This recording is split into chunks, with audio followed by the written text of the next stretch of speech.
So we want to visit with you. We'll talk about anything you want to talk about today. But we're going to show you how to find your path of least resistance.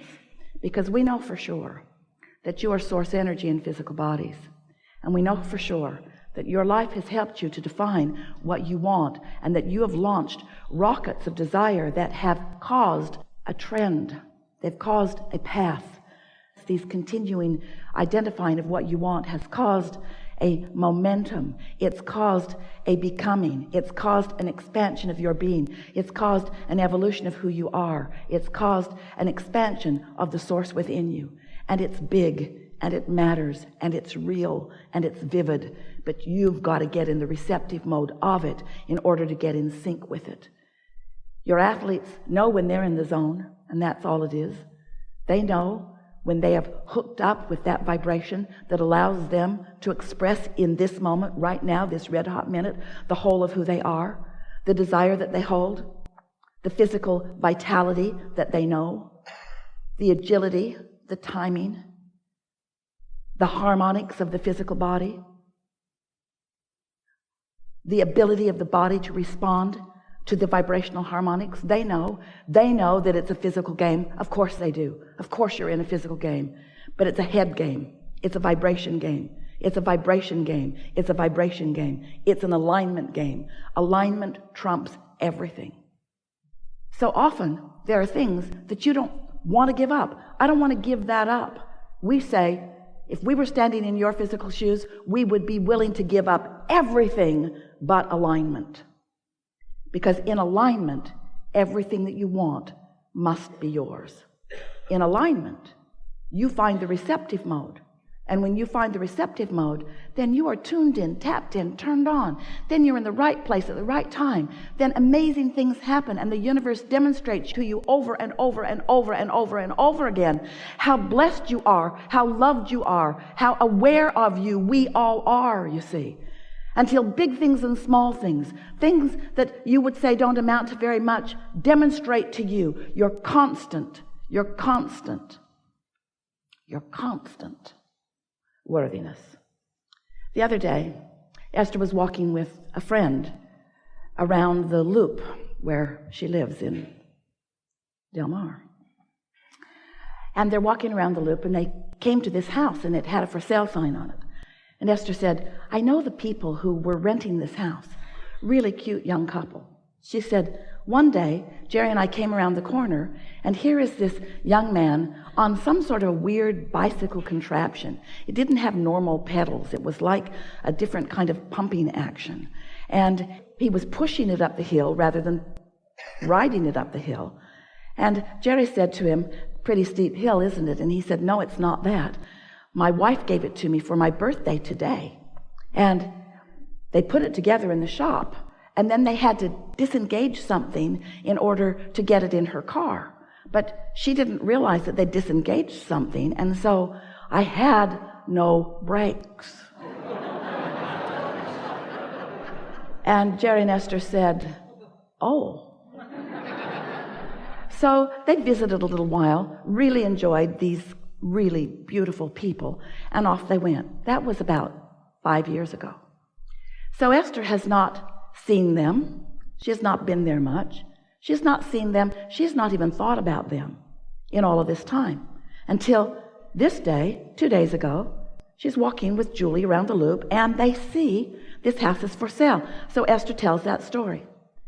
Then they finish their walk, get in the car, go to Roberto's for lunch, and on the way is that kid on that machine in a whole other part of the town. Esther said, law of attraction is my freaky friend. And we said, alignment is your freaky friend. In other words, when you are tuned in, when your resistance is non-existent, then everything that is important to you, big or small, demonstrates itself to you, because everything is known about everything. And when you are emitting a vibration, you are sending out a signal that is calling something back. It's what law of attraction is. That which is likened to itself is drawn. So one might worry that Well, if law of attraction is on all things big and small, am I not going to be inundated by data? And we say, yes, you are. You are inundated by data all day, every day, that represents the balance of the vibration that you put out. Everything that you are feeling is an indicator of everything that you are thinking. So, what is a thought anyway?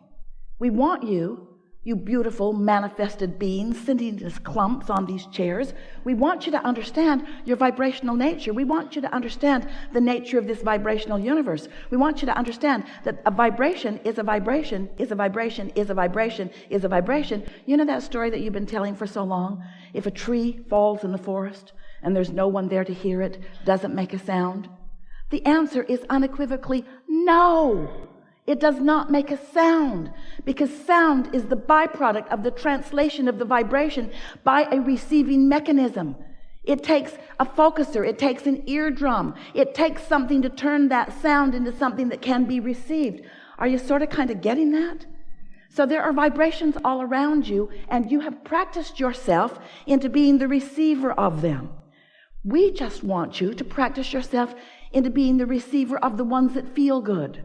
Not the ones that feel bad, not all the ones, which means we want you to no longer be conditional focusers. You see something that feels good, you look at it. You see something that feels bad, you look at it. Not much discriminating. We want you to be so discriminating that you pull your attention at the earliest, most subtle stage that you can find, away from those things that don't feel good. We want you to tune yourself to this high frequency of who you are. So this is the big picture. You were source energy before you came into this physical body, and splat, now you're here. But the larger part of you is still non-physical, and still that pure positive energy, still in that place of non-resistance. So here you are, just like you planned, exploring contrast. That's a good thing, because if you don't know what you don't want, you cannot know what you do want. You must have that focusing experience in order to define and decide what you want.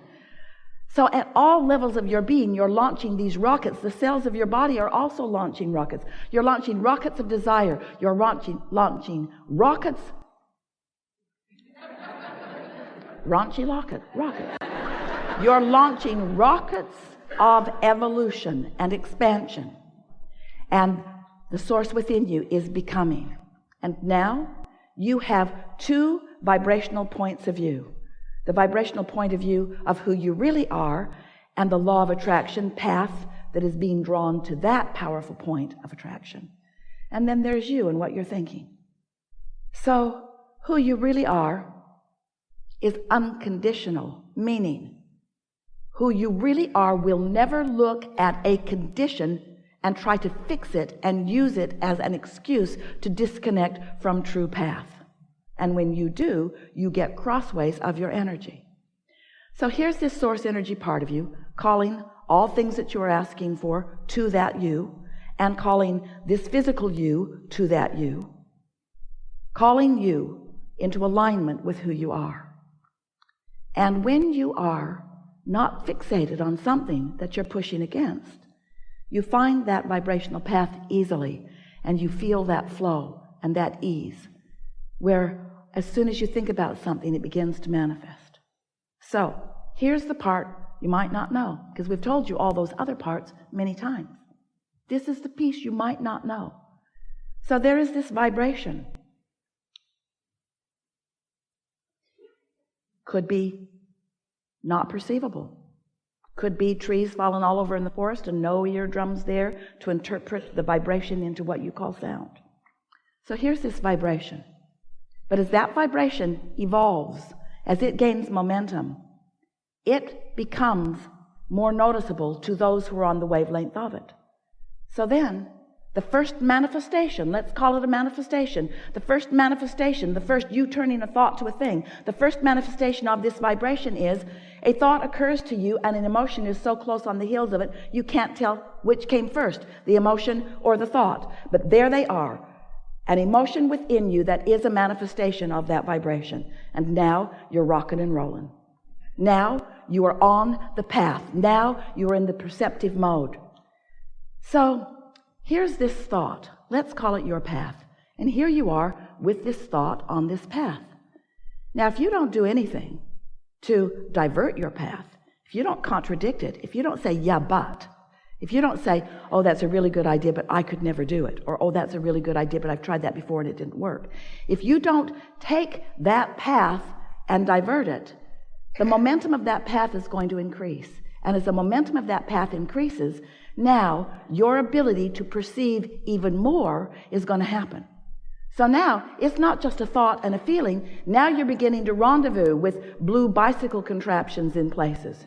In other words, now manifestations are happening that are evidence to you of your path. Hear it.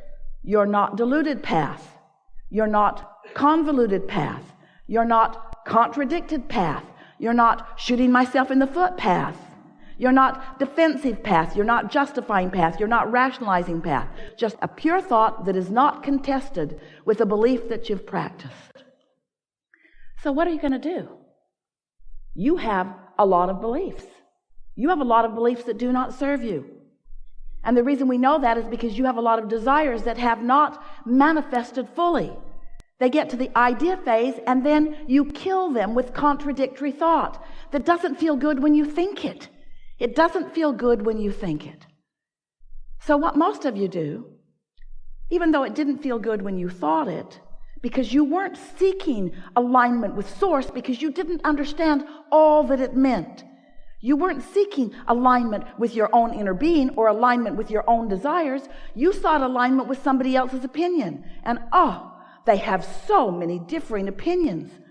We don't know how. You just don't go out of your mind as you talk to so many people about so many things, as you convince yourselves why you can't do this and why you can't do this, or why they shouldn't do that and why they shouldn't do that.